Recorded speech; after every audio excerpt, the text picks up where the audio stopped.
विधवा औरतें हो गई, अनाथ बच्चे हो गए, उनके लिए छात्रावास हो गया। इसके लिए जितनी भी ज़मीन की, अब ये तो शहर है, आप जानते हैं कि मेरी ज़मीन सोना उगल रही, लेकिन फिर भी मैं अपने दिल का कलेजा निकाल के रख दूंगी और अपनी जनता की इसको खुशी देने के लिए और उनको संपन्न करने के लिए मैं किसी भी हद तक गुजर सकती हैं। आऊँगी जहाँ जहाँ अवैध काम हो रहा है, डेफिनेटली मैं वहाँ पर जाके उसको बंद करवाऊंगी। नहीं है, उन्होंने मुझे बोला है कि दीदी आप काबिल हो, आप इतना पढ़े लिखे हो, यहाँ पर आप समाज सेवा कर ही रहे हो, तो क्यों नहीं राजनीति में आप आइए और आपका स्वागत है और हम सब पूर्ण बहुमत से आपको जितवाएंगे। भाई साहब, हमारे पास तो जो कुछ है सब जनता का है और अगर मैं विधायक बनती हूँ तो बिजावर विधानसभा से छतरपुर ज़िले तक पहुँचने के लिए सारा किराया माफ़ होगा।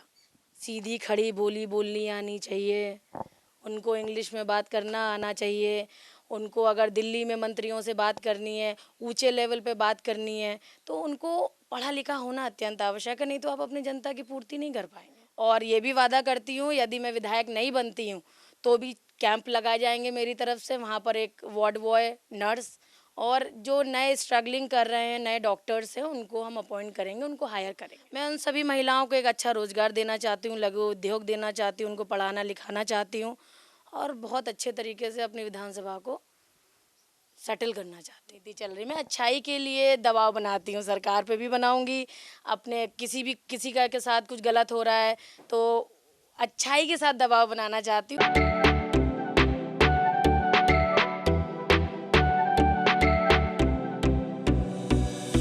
इस खबर के प्रायोजक हैं बनी ठनी ब्यूटी, जहां पर दुल्हन मेकअप, वाटरप्रूफ मेकअप, लहंगे, कॉस्मेटिक सामग्री, डिजाइनिंग ब्लाउज, बुटीक इत्यादि का काम किया जाता है। हमारा पता है सौरा तिराहे के सामने, महोबा रोड, छतरपुर।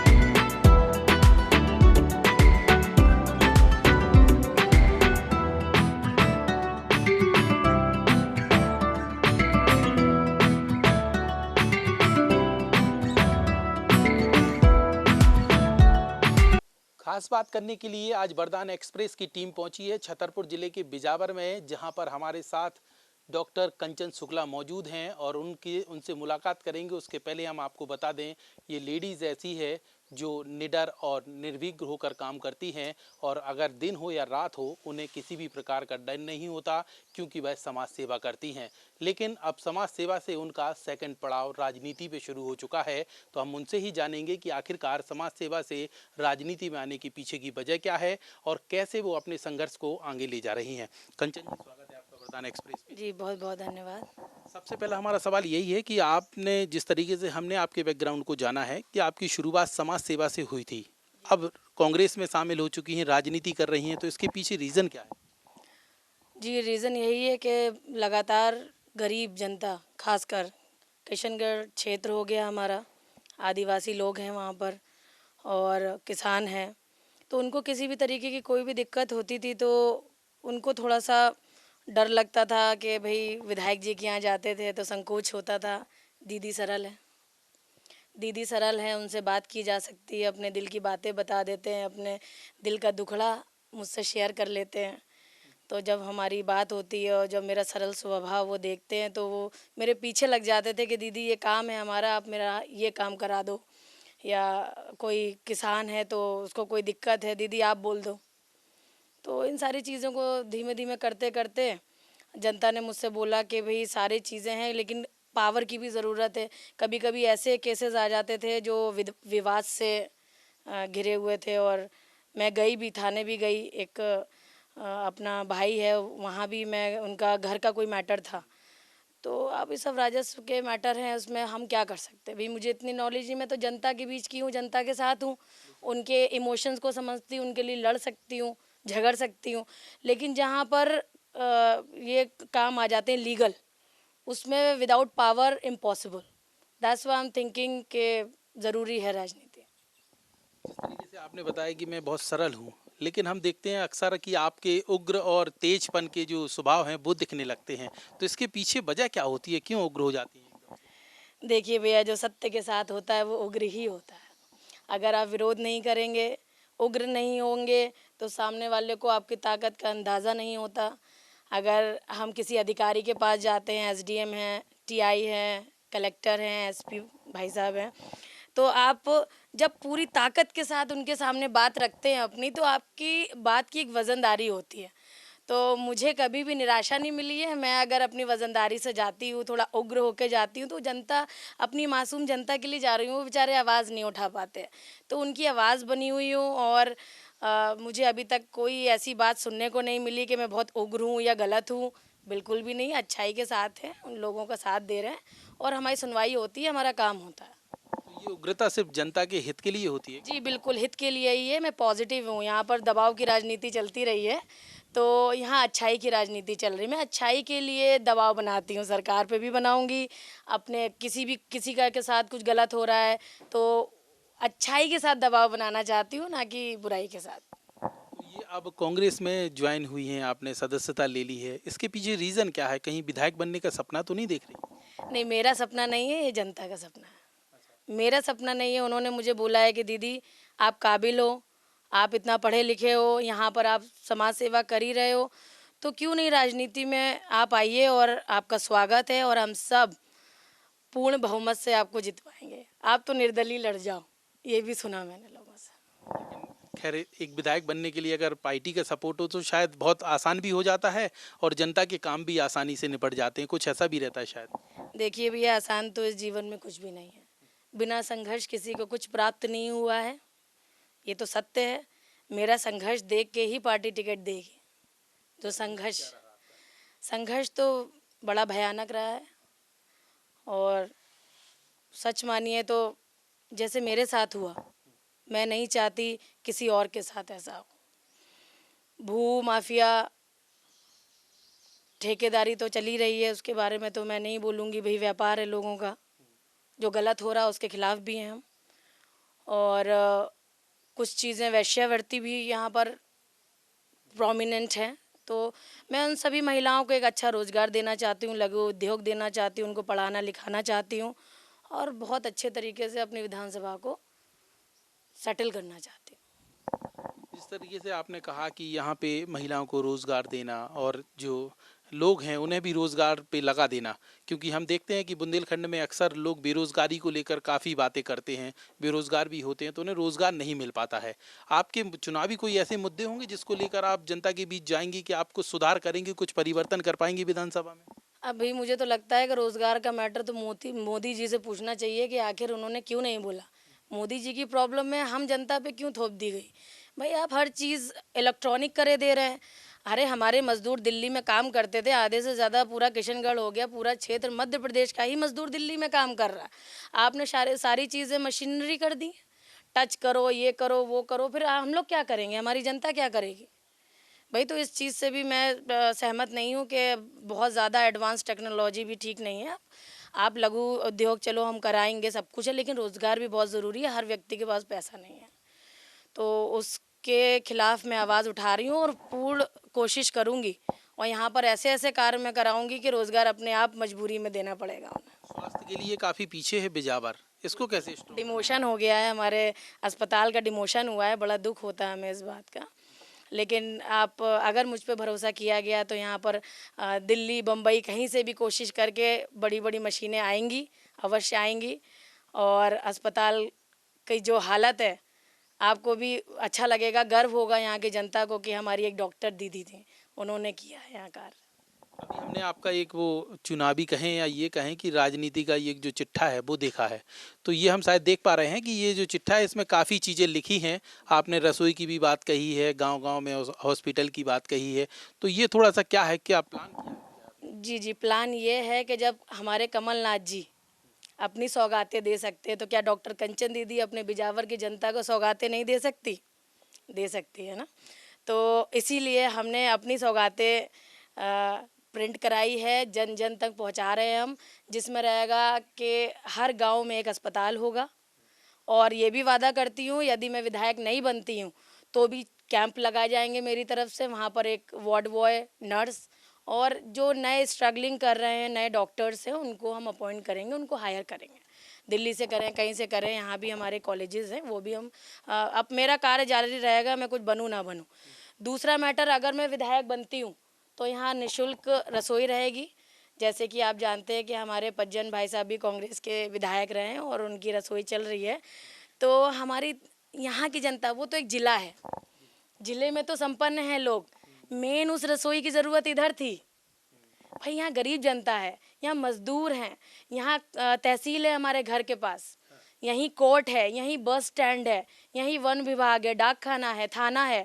तो ज़्यादातर लोगों का काम मार्केट है, संडे बाज़ार यहाँ लगती है, तो सारे काम यहीं पर ही हो रहे हैं। तो यहाँ पर गरीब जनता के लिए रसोई अत्यंत आवश्यक है और बड़े ही मैं कह रही हूँ पूरे फोर्स के साथ मैं ये कार्य करना चाहती हूँ। जगह मेरे पास पर्याप्त है, ज़मीन मेरी है। मैं सोचती हूँ कि मेरे द्वारा कुछ अच्छा हो जाए जनता के लिए। यहाँ वृद्ध आश्रम मैं बनवाना चाहती हूँ, मेरी ज़मीन पे सरकार बना सकती है।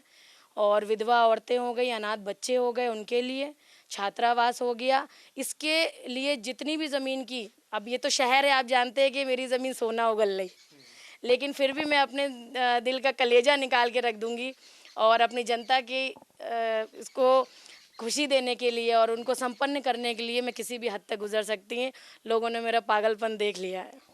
जो बच्चे हैं, स्टूडेंट हैं, वो अक्सर बस पे जाते हैं, धक्का खाते हैं। जब वो अपनी शिक्षा हासिल कर पाते हैं, उसके एवज में उन्हें पैसा भी लगता है और किराया भी काफ़ी लग जाता है। उनकी अक्सर ये नेताओं से मांग होती है कि हमारा किराया माफ़ करवा दिया जाए। तो ये भी बात आपके सामने कभी आई इसको लेकर? आपसे पहले सोच रखा है मैंने, आपसे पहले सोच रखा है और मैंने वादा भी कर दिया है सबसे। खासकर देखिए, नारी सम्मान में हूँ मैं, कहीं ना कहीं पुरुष कमा लेते हैं पैसे, महिलाएं पीछे रह जाती हैं, घर की रसोई संभालती हैं, बच्चियां डरी रहती हैं। कुछ चीज़ें सामाजिक हैं, हर चीज़ नहीं बताई जा सकती, लेकिन मुझे ऐसा लगा कि स्कूल की बच्चियों के लिए और बुज़ुर्ग महिलाओं के लिए ये किराया माफ़ होना चाहिए। और अगर मैं विधायक बनती हूँ तो बिजावर विधानसभा से छतरपुर ज़िले तक पहुँचने के लिए सारा किराया माफ़ होगा। विधायक बनने की डोर इतनी आसान तो नहीं है, लेकिन ये संभव कैसे हो पाएगा? चूंकि आप एक महिला हैं और दिन रात एक करके आपको संघर्ष भी करना होता है। रात के वक्त भी आप शायद जाती हैं, खुद गाड़ी ड्राइव करती हैं, तो इस तरीके में आपको दिक्कत नहीं होती है? कोई सुरक्षा महसूस होती है? भाई साहब, हमारे पास तो जो कुछ है सब जनता का है। ये तीनों कारें हैं और पूरा फार्म हाउस और ये मैंने सब कुछ जनता को समर्पित कर दिया है। और संघर्ष की बात आप करेंगे तो आप बराबरी नहीं, कोई व्यक्ति खड़ा नहीं हो सकता उस संघर्ष के आगे जो संघर्ष मैंने किया है। तो उस संघर्ष से ही मैं तराशा जाता नहीं, जैसे कहा जा सकता है, तो वही हुआ है मेरे साथ। और वो सब झेलने के बाद आज मैं इस मुकाम पे पहुंच गई हूँ। कैसे पहुंच गई? ऊपर वाला यहाँ तक बैठा रहा है, मेरे काम बनते हैं, लोग मुझ पे विश्वास करते हैं, मेरी ज़बान पूरी होती है। कभी ऐसा नहीं हुआ है कि एक बार भी मैंने कुछ बोला और वो पूरा नहीं हुआ।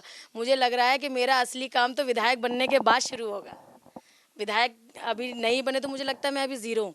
उसके बाद जो मेहनत करनी होती है, मुझे लगता है कोई भी नेता, आप लोग विधायक बनने से पहले मोर्चे उठाते हैं, विधायक बनने से पहले उग्र होते हैं, जनता को लाते हैं, पैसे खर्च करके ट्रैक्टर में भरा भरा के एसडीएम के पास ज्ञापन सौंप रहे हैं, यहाँ जा रहे हैं, वहाँ जा रहे हैं, ये सब कर रहे हैं।